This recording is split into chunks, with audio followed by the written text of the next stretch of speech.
Bismillahirrahmanirrahim. Assalamualaikum warahmatullahi wabarakatuh. Perkenalkan, nama saya Ade Mulyana dengan NIM 60300121034. Nah, pada kesempatan kali ini saya akan mereview beberapa materi mengenai biologi molekuler. Yang pertama ada materi mengenai konsep evolusi makhluk hidup dan pengelompokan jasad hidup. Nah, seperti yang telah kita pelajari bahwa evolusi ini merupakan suatu kajian biologi yang merupakan perubahan pada sifat-sifat yang terwariskan pada suatu populasi organisme, yang mana dari satu generasi ke generasi selanjutnya, dan di mana perubahan-perubahan ini dapat diakibatkan dengan adanya kombinasi dari 3 proses, yakni variasi, reproduksi, dan seleksi. Kemudian, jasad hidup merupakan sekelompok jasad yang dalam kondisi tertentu yang akan menunjukkan tanda maupun gejala kehidupan, contohnya tumbuh dan berkembang, bereproduksi, maupun berinteraksi, serta memperbanyak diri dan juga melakukan metabolisme. Pengelompokan jasad hidup berdasarkan kriteria terbagi atas berdasarkan jumlah sel, yang dimana ada uniseluler dan multiseluler. Kemudian berdasarkan jenis sel ada prokariotik dan eukariotik. Kemudian ada berdasarkan proses pendapatan makanannya, yakni autotrof dan heterotrof, di mana autotrof itu dapat menghasilkan makanannya sendiri.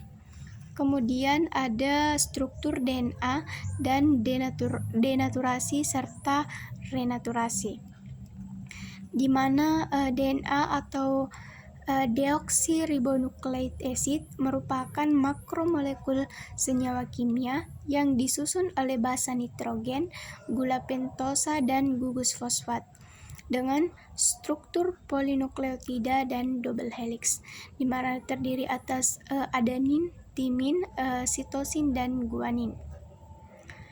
Nah, denaturasi DNA ini adalah untaian ganda molekul DNA yang dapat dipisahkan dengan perlakuan suhu maupun senyawa alkali, sehingga konformasinya berubah dan dapat menjadi acak.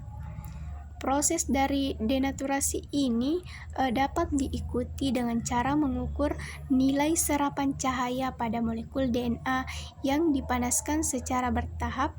Nah, ketika semakin tinggi denaturasinya, maka semakin besar juga efek hiperkromiknya.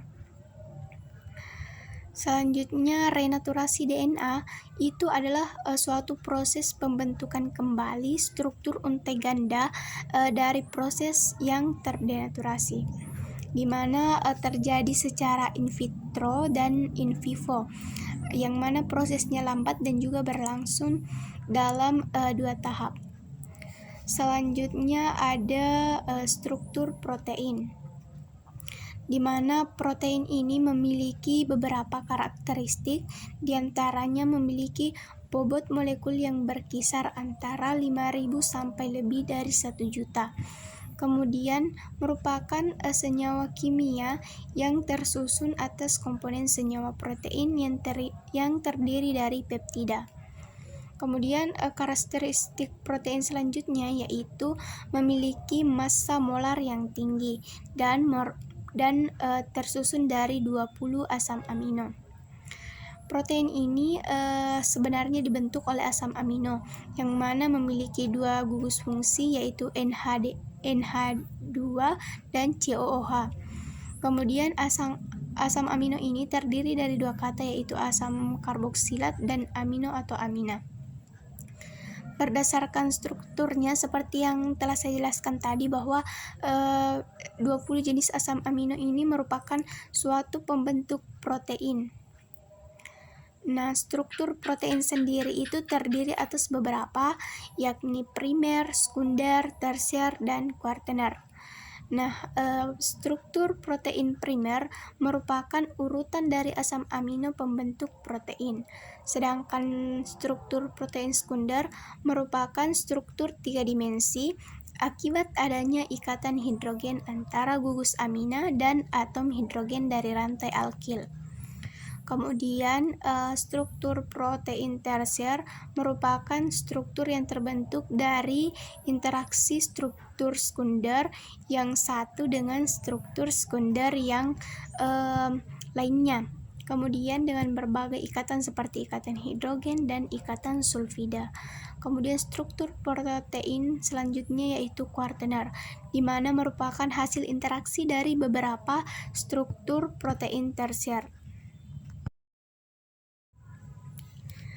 Kemudian materi selanjutnya yaitu ada organisasi genom. Genom sendiri adalah materi genetik yang ada pada suatu sel, di mana sel ini merupakan unit fungsional terkecil di dalam tubuh manusia. Kemudian eukariotik sendiri merupakan tipe sel yang tidak memiliki sistem endomembran, sehingga sel tipe ini memiliki materi inti yang tidak dibatasi oleh sistem membran. Kemudian ada mekanismenya. Yang pertama yaitu DNA dipintal pada suatu set protein, yaitu histon menjadi suatu bentukan yang disebut dengan nukleosom. Kemudian unit-unit nukleosom ini membentuk benang-benang yang lebih padat dan terpintal menjadi lipatan-lipatan solenoid. Kemudian lipatan solenoid ini akan membentuk benang-benang kromatin, serta benang-benang kromatin ini tersusun dengan membentuk suatu kromosom.